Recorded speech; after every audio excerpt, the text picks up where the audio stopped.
ठीक है ना। चीनी बना दे छै। टॉपिक जब पढ़ाएंगे तो पूछना, अभी टॉपिक्स बने चल रहे हैं ना। व्हाइट करे तो आँख के बारे में पढ़ने वाले हैं। आँख से संबंधित कुछ उपयोगी तथ्य लिखेंगे, उसमें कुछ भी नहीं। आँख से संबंधित कुछ उपयोगी तथ्य सुनो। जब कोई वैसे लिखना पड़ेगा पीडीएफ से ही। सुनो, आँख में प्रवेश करने वाली किरणों का अधिकांश अपवर्तन कॉर्निया के बाहरी पृष्ठ पर होती है। यानी कि जितना प्रकाश है बाहर में। सर जी एक बार और बता दीजिए कॉर्निया आ रही थोड़ा थोड़ा। सब नहीं होता है थोड़ा थोड़ा। तू अपना क्या नहीं आप घर पर तो पढ़ल है, वो तो पढ़ल है। तो पढ़ल है तो फिर क्या पूछता है। तब ताजा ताजा रहेगा, दिमाग में घुस जाएगा। क्या तो काफी पढ़ल लिखल हो, नहीं हो पढ़ल लिखल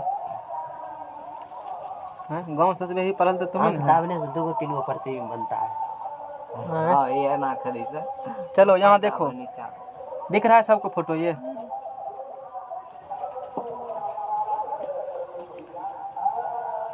ठीक है ना। तो ऊपर वाला पर ये कॉर्निया हो गया। पूरा गोल। एगो चमड़ी होता है जिसे कंजक्टिवा है, छोड़ो जो भी है। तो एगो लेयर होती है पतला सा चमड़ी, उसके बाद कॉर्निया होती है। ये क्या है कॉर्निया। कॉर्निया के बाद इसमें क्या रहेगा, एक्वस भरा हुआ होता है ना। एक्वस ह्यूमर रहता है। और यहाँ पर इतना जगह है, इतना जगह से होकर के प्रकाश इसमें क्या करेगा, प्रवेश करेगा। उसी क्या कहते हो, पुपिल पुतली कहते हो ना पुपिल। अच्छा ये क्या हो गया, ह्यूमन आई हो गया। ये क्या है, ह्यूमन आई है। और ह्यूमन ये सस्पेंसरी लिगामेंट है, ठीक है वो तो नहीं जानना है। और सिलियरी मसल्स होती है। ये क्या है, सिलियरी मसल्स। आँख को जो लेंस को जो पकड़ा हुआ है ना, उस मसल्स का नाम क्या है, उसी से ना। ये लेंस ऐसे पकड़ है तो इस मसल्स को, मांसपेशी को सिलियरी मसल्स कहा जाते थे, इतने बताए थे। इसमें एक लिक्विड भरे होते हैं, इस लिक्विड का नाम है फ्लूइड विट्रस ह्यूमर है। क्या नाम है, विट्रस चैम्बर या विट्रस ह्यूमर कहते हो। ये भरे होते हैं। यहाँ ब्लाइंड स्पॉट होती है, यहाँ किसी प्रतिबिंब का प्रतिबिंब बनते हैं, दिखाई नहीं देते हैं। यहाँ भी होते हैं रेटिना, इधर भी हो। ये सब जो दिख रहा है ना ऐसे करके, सब पूरा पूरी क्या है, रेटिना है ना। हाँ रेटिना ही है, मतलब पर्दा एक हुआ जिस पर प्रतिबिंब बनते हैं, वो चीज़ होती है। एक होती है येलो स्पॉट, एक होती है पीत बिंदु, एक होती है ब्लाइंड स्पॉट, एक होती है रेटिना। इतने बताए थे। और एक रेटिना में रॉड होते हैं और शंकु कौन होते हैं, रॉड्स। वो ब्राइटनेस थी, हाँ गलती लिखा है, ब्राइटनेस और डार्कनेस का बोधक होता है। और कौन कलर के बोधक होते हैं, कौन शंकु जो होते हैं उसमें कलर दिखते हैं हमको है। इतने बताए थे, ये सब चर्चा हो चुका है। अब अच्छा इनके मोटा मोटी फिगर रखो, 2-4 बात ध्यान में, मैट्रिक लेवल में इतना ज़्यादा बात ध्यान में नहीं रखनी है। आँख संबंधी कुछ उपयोगी तथ्य। आँख में प्रकाश करने वाली किरणों का अधिकांश अपवर्तन कॉर्निया के बाहरी पृष्ठ पर होता है। अपवर्तन मतलब आर पार। कॉर्निया किस पृष्ठ पर होंगे अधिकांश अपवर्तन, कॉर्निया के बाहरी पृष्ठ है ना, कॉर्निया के बाहर वाला लेयर वही है। आइरिस आँख में प्रवेश करने वाली किरणों का परिमाण नियंत्रित करती है। वो तो है ही, कौन चीज, आइरिस। समझ में आ गया ना। आइरिस जो है आँख में प्रवेश करने वाली किरणों का परिमाण कितना जाएगा, प्रकाश कितना नहीं जाएगा, इसका निर्णय कौन लेगा, आइरिस। आइरिस आँख में प्रवेश करने वाली किरणों का परिमाण क्वांटिटी नियंत्रित करता है। तीव्र प्रकाश में आँख की पुतली का आकार छोटा होता है, लेकिन मंद प्रकाश में आँख की पुतली का आकार क्या होती है, बढ़ जाती है। पुतली पुपिल जानते हो ना। प्रकाश को नियंत्रित कौन करता है, आइरिस। अभी जो समझा है पुतली का आकार छोटा होता है, बड़ा होता है। जैसे देखो आइरिस करिए ना हुआ सर जी ना, हरा तुम्हारा बचपन का फोटो यही है, तू बहुत पढ़ा लिखा था उस समय। अब मान लो तीव्र प्रकाश, काफी मान लो अंधेरा है, ऐसे देखेगा, ऐसे करके क्या है ये, ऐसे करके आंख देखोगे। और धीरे धीरे बल्ब धीरे धीरे जलेगा, धीरे धीरे आँख क्या कर लोगे, खौर रोशनी मारेंगे आँखें पर, तो आँख ऐसे कर लेते हो, दिखता नहीं, ऐसे करते हो ना। तो यही है। ये किस कंडीशन होंगे, तीव्र प्रकाश में। किस प्रकाश में होंगे, तीव्र प्रकाश। मानव आँख में प्रवेश करने वाली प्रकाश की मात्रा पुपिल द्वारा नियंत्रित किया जाता है। यहाँ पुपिल लिखा है, यहाँ आइरिस लिखा है, कैसे होगा। और ये परिमाण नियंत्रित करता है। और ये किसको करेगा नियंत्रित, प्रकाश। क्या लिखा है, मानव आँख प्रवेश करने में प्रकाश की मात्रा, एक के बात तो हुआ। हमको इस पर हो जाता है, एक्चुअली नियंत्रित करता है पुतली ही। देखो पुतली एक्चुअली में होती क्या है, पुतली क्या होती है कि पुतली ही होंगे। देखो इसमें लिखा होगा कहीं पर पुतली के बारे में, आइरिस। हम लोग पढ़े हैं पुतली, आइरिस, ठीक है।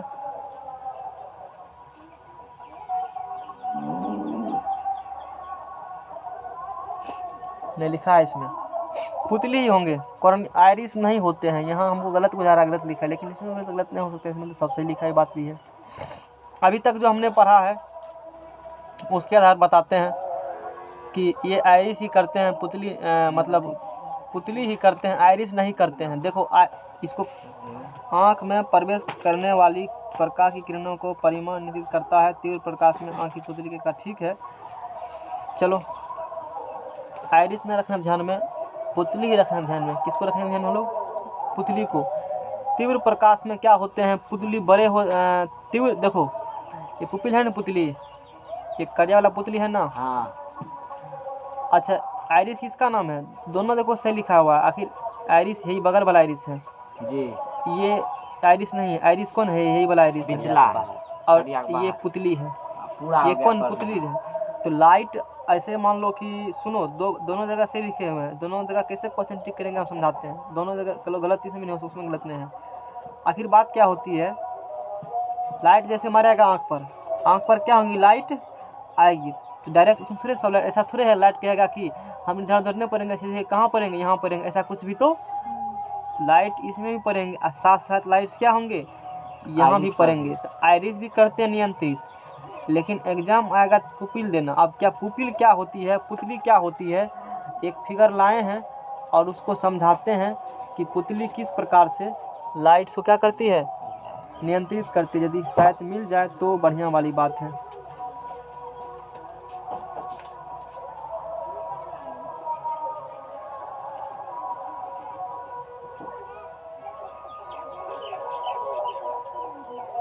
बड़ा बढ़िया फिगर था वो।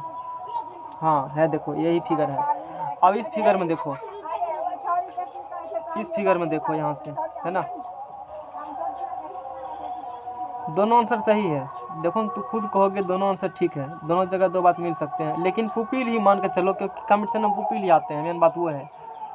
ये फोटो दिख रहा है सबको? ये फोटो दिख रहा है ना? इस फोटो में देखो, ये करिया वाला पुपिल है ना जी, और बगल वाला कौन है? आयरिस। आयरिस है। इसका शायद आयरिस शायद अभी क्या है? बड़ा है, पुपिल क्या है? अच्छा अभी देखो इस कंडीशन में आयरिस क्या हुआ है? थिकनेस कम गया है ना, ये आयरिस है ना, और ये क्या पुपिल है? ये करिया धब्बा बड़ा हो गया, इसमें करिया धब्बा ये क्या है? छोटा है। छोटा है ना, छोटा। तो ये है लाइटेड रूम। जब रोशनी रूम में क्या होंगे? काफ़ी ज़्यादा होंगे, रूम में रोशनी क्या होंगे? काफ़ी, उस कंडीशन में है ये। और जब रूम में रोशनी क्या होंगे? कम। डार्क रूम का है। यानी कि पुपिल अपने आवश्यकता के अनुसार से छोटे होते हैं और क्या होते हैं? बड़े होते हैं। तीव्र प्रकाश में जाओगे, जब तीव्र प्रकाश काफ़ी अधिक प्रकाश होती है तो पुतली का आकार क्या हो जाती है? छोट हो जाएगा तीव्र प्रकाश में। और कम प्रकाश में पुतली का क्या हो जाते हैं? बड़े हो जाते हैं। अब चूँकि तुम मान लो धूप में हो और धूप से गए हो कहाँ पर? अंधेरा कमरा में। तो धूप में था, तो धूप में तुम्हारा पुतली का आकार क्या था? छोटा था। और धूप से कहाँ गए? अंधेरा कमरा में। तो पुतली को बड़ा होने में कुछ समय लगता है, लगेगा ना। इसीलिए एकाएक जाते हो धूप से, कहाँ जाते हो? अंधेरे कमरे में। तो कुछ समय तक कुछ भी दिखाई नहीं, कुछ सेकंड बाद कुछ दिखाई देने लगता है। तो ऐसा कुछ होता है जी। यही क्वेश्चन बनते हैं कि धूप में कुछ देर रहने के बाद कमरे में प्रवेश करने पर वस्तुएं स्पष्ट दिखाई नहीं पड़ती है, क्यों? तो धूप में रहने की स्थिति में आंख में तीव्र प्रकाश प्रवेश करता है, अतः आंख की पुतली का आकार छोटा होता है, ठीक है ना। कमरे में प्रवेश करने पर प्रकाश की तीव्रता घट जाती है, इंटेंसिटी ऑफ लाइट क्या होंगे? घट जाएंगे। लेकिन पुतली का आकार छोटा ही रहता है। तुरंत आए हो ना अगर बाहर से रूम में, तो पुतली का आकार क्या रहेगा? छोटा रहेगा। आँख की पुतली का आकार बढ़ने में कुछ समय लग जाता है, पुतली के बढ़ने में कुछ क्या होंगे? समय लगेंगे। इतने समय तक वस्तु स्पष्ट दिखाई नहीं पड़ती है। पड़ेगा दिखाई? पुतली का आकार बड़ा होगा तो ना दिखाई देगा। तो जितना समय लगेगा पुतली को छोटा से किस में होने में, उतना समय तक कुछ भी दिखाई, फिर उसके बाद सब चीज़ दिखने लगता है, क्योंकि इतने समय तक, है ना। ऐसा क्वेश्चन एग्जाम में आ चुका है। आँख की पुतली का आकार छोटा बना रहता है, इस कारण धूप से कमरे में प्रवेश करने वस्तुएं स्पष्ट दिखाई। तो क्वेश्चन आएगा, धूप से कमरे में प्रवेश करने वस्तु स्पष्ट दिखाई नहीं पड़ती है, क्यों? धूप से जाकर कमरे में दिखाई नहीं देगा स्पष्ट, क्यों? धूप में रहते हैं पुतली का आकार बड़ा होता है, कमरे में जैसे जाएंगे तो सॉरी धूप में रहेंगे तो पुतली का आकार छोटा रहेगा, हाँ धूप में पुतली क्या रहेंगे छोटे। देखो लाइटेड रूम है ना, धूप में पुतली क्या रहेंगे छोटे, और धूप से जाते हो कमरे में तो पुतली का अगर बड़ा होने में कुछ क्या होंगे समय लगता तो है, इसीलिए उतना समय तक कुछ भी दिखाई, नहीं देता। इसी कारण से धूप से जब आते हैं कहाँ पर कमरे में तो कुछ भी दिखाई कुछ समय तक नहीं देती। तो यही सब बात मिला उला करके क्वेश्चन एग्जाम में लिख देना और हो जाएगा। समझ में आ गया ना। तो ये कुछ पॉइंट्स हैं। अब देखो अभी टाइम है ना। अब बात आती है कि समायोजन शक्ति या संधान शक्ति, पावर ऑफ लेंस क्या होती है ना। लेंस की पावर ऑफ लेंस, आँख संबंधी कुछ पारिभाषिक पद। समायोजन शक्ति या उसी कहते हो संधान शक्ति। Power of accommodation, power of accommodation. समायोजन शक्ति नेत्र लेंस का वह गुण है जिसके कारण दूर या निकट की वस्तु को देखने के लिए नेत्र लेंस का फोकस स्वतः बदल जाता है। अब देखो नेत्र लेंस का जो फोकस लेंस है तो उस पर फोकस होगा ना, फोकस जी, लेंस का क्या होता है फोकस फोकस होता है। तो दूर की वस्तु देखना है, नज़दीक वस्तु देखना है, नेत्र लेंस अपने से खुद से ही फोकस बदलते रहता है, घटते बढ़ते रहेंगे फोकस आवश्यकता के अनुसार। हम लोग खुद जाकर आंख में थोड़े कहते हैं दूर देखना फोकस बदलो, नहीं देखना फोकस बदलो, ऐसा कहते हैं नहीं। नेत्र लेंस खुद पर क्या करती है, फोकस को बदलते रहती है। इसी को कहा जाता है समायोजन शक्ति या संधान शक्ति, पावर ऑफ एकोमोडेशन। समायोजन शक्ति नेत्र लेंस का वह गुण है जिसके कारण दूर या निकट की वस्तु को देखने के लिए नेत्र लेंस का फोकस स्वतः क्या होती है, बदल जाती है। बात समझ में आ गया। यानी कि यही है, नेत्र लेंस मान लो ऐसे रहेंगे तो नेत्र लेंस किससे होते हैं कनेक्शन, ये नेत्र लेंस है, ये जुड़ा होगा किससे, सिलेरी मांसपेशी जुड़ी होती है। तो नेत्र लेंस मान लो सिलेरी मांसपेशी बड़ा होगा तो लेंस क्या हो जाएगा, पतला। सिलेरी मांसपेशी बड़ा नमरेगा तो लेंस नमरेगा तो मांसपेशी पतला हो जाएंगे ना, और सिकुड़ेगा तो क्या हो जाएंगे, मोटा। तो लेंस जब मोटा पतला होने तो फोकस भी क्या होंगे, घटते बढ़ते रहेंगे ना, फोकस भी क्या होंगे, घटते बढ़ते रहेंगे। मोटे लेंस की फोकस अंतर क्या होती है, ज़्यादा। पतले लेंस की फोकस अंतर क्या होती है, कम। क्योंकि मोटे का फोकस अंतर ज़्यादा क्या होती है, मोटे लाइट को अधिक मोड़ेगा कि कम मोड़ेगा, अधिक मोड़ेगा। किसका फोकस अंतर ज़्यादा, पतला लेंस की मोटा लेंस का, बताओ। क्वेश्चन एग्जाम आता है, फोकस अंतर अधिक रहेगा। किसका अधिक होता है फोकस अंतर, कि पतला लेंस का, ना मोटा। कैसे बताओ, किसका फोकस अंतर ज्यादा है, मटका का कि पतरका का, पतरका का। कैसे पतरका का होगा ज्यादा, बैंड कम कर पाए। हाँ पतरका बैंड कम करता है। अरे सोचो कि लाइट गया है ऐसे होकर के, सर जी हाँ समझ गए, ये पतरका है ना जी। तो और ये पतरका है और ये क्या है, ये मटका है, ऐसे ऐसे करके मटका है। इससे लाइट जाएगा ना, धाए यहाँ मोड़ करके कहेगा तू फोकस अपना क्या है यहीं है, इससे जाएगा एकदम निठल्ले पकड़ के जा रहा है, यहाँ आकर के कुछ इस प्रकार से होंगे, थोड़ा सा ऐसे होंगे, कुछ यहाँ आकर के वो अथी होंगे। तो किसका फोकस अंदर ज़्यादा होता है, यही ना होती है फोकस। अरे फोकस दूरी तो यही है ना, ये फोकस दूरी है, और इसका फोकस दूरी देखो तो किसका फोकस ज़्यादा होंगे, यहाँ से नापते हैं हम लोग। पतरका का फोकस क्या होगा, जो ज़्यादा बेंड करती है यानी कि फोकस उसका उतना कम। तो आँख का जो नेत्र लेंस है तो वो भी छोटे और बड़े होते हैं। मान लो नेत्र लेंस ऐसे अपना है, सिलेरी मांसपेशी खींचेगा तो ऐसे हो जाएंगे पतला, तो फोकस क्या हो जाएंगे, बढ़ जाएगा।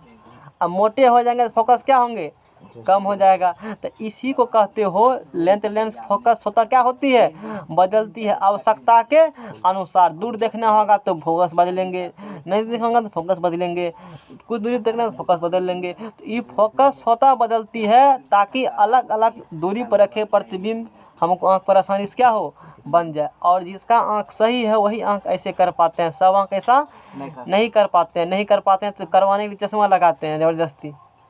समझ रहे हो ना, बोलो ये समझ में आ गया। समायोजन शक्ति क्या होती है, न कि समायोजन शक्ति, संधान शक्ति, पावर ऑफ एकोमोडेशन क्या होती है। समायोजन शक्ति नेत्र लेंस का एक गुण है जिसके कारण वो गुण जो होती है दूर या निकट की वस्तु देखने के लिए नेत्र लेंस का फोकस होता क्या होती है, अपने बदल जाएगा, चेंज कर लेंगे, वस्तु को देख लेंगे। उसके बाद दूरबिंदु क्या होती है, फार पॉइंट। आँख अधिक से अधिक जितनी दूरी पर स्थित वस्तु को साफ साफ देख सकती है उसे आँख का दूरबिंदु कहेंगे। जहाँ तक तुम साफ साफ क्या कर पाते हो, देख पाते हो, वही क्या होंगे, दूरबीन कितना दूरी तक देख पाते हो, पता नहीं अनंत कितना दूरी तक देख, अनंत, साफ साफ बोले यार, साफ साफ कहाँ तक देख पाता है, तक देख सकते हैं। साफ कहाँ साफ देखते हैं अनंत तक, यहाँ से दिल्ली में क्या हो रहा है देख सकते हो, सर जी अनंत तक साफ साफ देख सकते हैं। हाँ?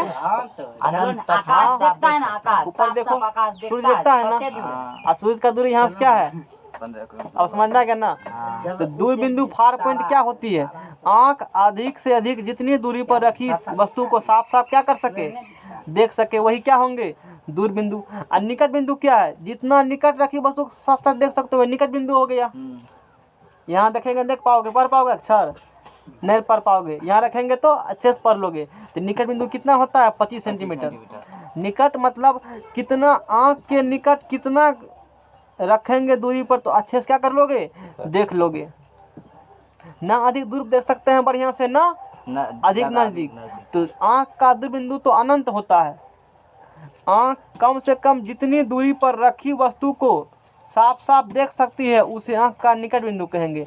और समान आंख या स्वस्थ आंख का निकट बिंदु कितना सेंटीमीटर होता है, 25 सेंटीमीटर। जैसे मेरा ये आंख है, यहाँ रखेंगे तो दिखेगा बढ़िया से, यहाँ रखेंगे तो भी दिक्कत होगा। नहीं ऐसे किताब पढ़ते हो तो किताब कैसे पढ़ते हो, ऐसे कर किताब पढ़ते हो ना, हाँ ऐसे पढ़ते हो किताब, ऐसे नहीं। कितना रखते हैं, लगभग ये दूरी कितना होता है यहाँ से, ऐसे करके देखते हो बढ़िया से दिख रहा है, अच्छे से नहीं दिख रहा है तो नाप लो लगभग कितना पूरेगा, 25 सेंटीमीटर दूरी यहाँ से यहाँ पुर जाएगा। तो वही लिखा है, समान आँख या स्वस्थ आँख, समान मतलब अच्छा जिसका आँख ठीक ठाक खराब नहीं है, उसका निकट बिंदु कितना सेंटीमीटर होगा, 25 सेंटीमीटर होगा। और दूर, दूर बहुत दूर तक यहाँ से अनार को देख रहे हैं, देख सकते हो। निकट बिंदु कितना सेंटीमीटर होता है, समान आँख का 25, यानी कि 25 सेंटीमीटर पर रखे वस्तु को हम लोग बढ़िया से कर सकते हैं, अच्छे तरीका से देख सकते हैं। यानी कि फोकस दूरी समान आँख का कितना सेंटीमीटर हो गया, 25 सेंटीमीटर। फोकस दूरी कितना हो गया, अब 25 से कम आओगे, फोकस और ऑप्टिकल सेंटर के बीच में प्रतिबिंब बनेगा काल्पनिक और दिखेगा नहीं तुमको, याद करो। जब वस्तु को रखते हो फोकस और किसके, ऑप्टिकल सेंटर के बीच में, तो प्रतिबिंब कहाँ बनेगा, काल्पनिक और सीधा क्या दिखा देगा। तो ये इतना होता है 25 सेंटीमीटर, यहाँ 25 सेंटीमीटर है, अब तू आँख से और नजदीक कर रहे हो, फोकस को पार कर गया तो क्या दिखा देगा बढ़िया से, इसलिए नहीं दिखता क्योंकि प्रतिबिंब कैसा बन रहा है, काल्पनिक प्रतिबिंब कहाँ बनते हैं, पीछे अंध बिंदु पर, ब्लाइंड स्पॉट पर दिखाई, इसीलिए हमको नहीं देते हैं, इसी कारण से ज्यादा नजदीक नहीं देते, दिखा कारण समझ में आ गया ना। अच्छा अब देखो, समान आँख किसे कहते हो, स्वस्थ आँख किसे कहोगे, है ना, स्वस्थ आँख किसे कहते हो। तो जो आँख 25 निकटतम 25 सेंटीमीटर अधिकतम अनंत तक साफ साफ देख सके बिना किसी दिक्कत के, उसे स्वस्थ आँख कह देंगे। अब सबसे स्वस्थ इसका आँख अभी है क्लास में नहीं है। दोषपूर्ण आँख किसे कहेंगे, जो ऐसा नहीं कर पाएंगे वो दोषपूर्ण आँख होंगे, जो ऐसा नहीं कर पाएंगे वो कैसा आँख होंगे, दोषपूर्ण आँख होंगे। जो आँख 25 सेंटीमीटर से अनंत तक की वस्तु को साफ साफ नहीं देख सके, निकट बिंदु जिसका 25 सेंटीमीटर रखा है नहीं देख पाता, और दूर वाला बढ़िया से बोलेंगे तो आँख खराब है, कहते हो ना जी। यानी कि खराब आँख किसे बोलेंगे, दोषपूर्ण आँख, डिफेक्टिव आई। जो आँख 25 सेंटीमीटर से अनंत तक की वस्तु को साफ साफ नहीं देख सके उसे दोषपूर्ण आँख कहते हैं। बोलो कोई दिक्कत। अच्छा, साफ देखने की न्यूनतम दूरी कितना होती है, 25 सेंटीमीटर, है ना। वही लिखा है कि साफ देखने की न्यूनतम दूरी आँख से वह सबसे कम दूरी है, आँख साफ देखने की न्यूनतम दूरी आँख से वह सबसे कम दूरी है जहाँ पर वस्तु को रखने से वह स्पष्टतम रूप में दिखाई दे। 26 सेंटीमीटर पर रखेंगे तो दिखाई नहीं देगा, देगा दिखाए।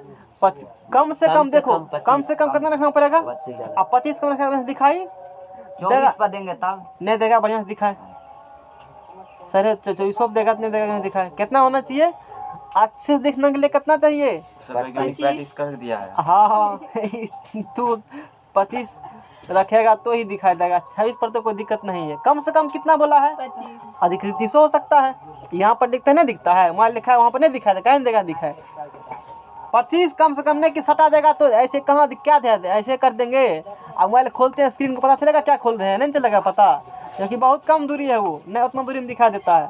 सटा तो उसमें दिखता है जी, 25 पे लगा तो नहीं दिखेगा, चलने लगता है। सुनो तब अब सुनो यहाँ से, सर जी इतना ऊपर पढ़ लेते हल्ला बंद करो। ऊपर पढ़ लेते। दृष्टिकोण क्या होती है? Visual angle. किसी वस्तु द्वारा आंख पर बनाए गए कोण को उस वस्तु दृष्टिकोण कहती है। कोई वस्तु आंख पर बनाया गया 0 डिग्री कोण, उसी कोण को क्या कहते हो? दृष्टिकोण। आंख से भिन्न भिन्न दूरियों पर स्थित एक ही वस्तु का दृष्टिकोण क्या होती है? भिन्न भिन्न होती है। होते हैं। तो वही बात होगी, सही बात है। वस्तु को आंख के निकट लाने पर दृष्टिकोण क्या होती है? बढ़ता है। और वस्तु को दूर ले जाने दृष्टिकोण क्या होती है? घटता है। ऐसे सोचो ना, सिंपल। यहाँ पर आंख है, यहाँ पर वस्तु है, यहाँ से आंख पर कौन बनाओ ऐसे कर करके, ये एंगल। तो दूर होंगे तो कौन क्या होंगे? घटेगा। और नजदीक लगेंगे तो कौन क्या हो जाएंगे? नहीं बढ़ेगा एंगल। ऐसे होती है। तो ये बात छोटी सी बात है, जानकारी दे दिया मैंने। आप देखो, जैसे एक लाइन और कल दृष्टि दोष पढ़ाएंगे। सुनो, दूर की वस्तु छोटी दिखाई पड़ती है, क्यों? दूर की वस्तु द्वारा आंख पर बनाया गया कोण भी क्या होता है? छोटा होता है। आप देखो, जैसे ये वस्तु है, ये वस्तु जब न दूर रहेगा, बहुत दूर कर दो, और यहाँ से ऐसे एगो रेख खींचो आंख पर, ऐसे रेख खींचो आंख पर, यहाँ कौन बनेगा ना? जूम करो, ये वस्तु यहाँ है ना, एक रेख खींचो ऐसे आंख पर, दूसरा रेख खींचो ऐसे मेरे आंख पर, एक रे लाओ, एक डिमा मिलाओ, दूसरा डे मिलाओ, एंगल बनेंगे ना। वहाँ ले जाओ, दूर ले जाओ, पकड़ो उधर आगे करके, आप बनाओ, वहाँ से रेख खींचो, एंगल छोटा होगा बड़ा, छोटा और दूर जाएगा। तो बनाया गया कौन धीरे धीरे क्या होंगे? कमेंगे। आंख पर जब बने कौन छोटा दिखाई देगा, इसीलिए बस आदमी है बाद में लगे है, एक भी ताक है। हेलीकॉप्टर है, बहुत डर लगता है कि चिड़िया उड़ रहा है आकाश में, नहीं लग रहा है? कोनो गाड़ी जाता है ऐसे करके देखते हैं ना, इतना ठोका में होता है, देखता है ना। क्यों? क्योंकि उसके द्वारा आंख पर बनाया गया कौन क्या है? न्यूनतम छोटा है, इसलिए वस्तु कैसा दिखाई देता है? छोटा। तो दूर की वस्तु छोटी दिखाई पड़ती है, क्यों? दूर की वस्तु द्वारा आंख पर बनाया गया कौन छोटा होता है, अतः रेटिना बना प्रतिबिंब का आकार भी क्या होंगे? छोटे होंगे, जिससे वस्तु की आकृति कैसे दिखाई देगी? छोटी दिखाई देगी। अब आंख के दोष होता है 3 प्रकार का, निकट या लघु, दूर, जरा। कल ये पढ़ाएंगे, तब दृष्टि दोष पूरा क्या होगा। ये कुछ टेक्निकल टर्म। अब बताओ, निकट के वस्तु बड़ा दिखाई देगा, छोटा दिखाई देगा? निकट का वस्तु बड़ा दिखाई देगा। क्यों? आंख पर बनाया गया कौन क्या होगा? बड़ा दूर को छोटा क्यों दिखाई देगा? क्योंकि छोटा होगा।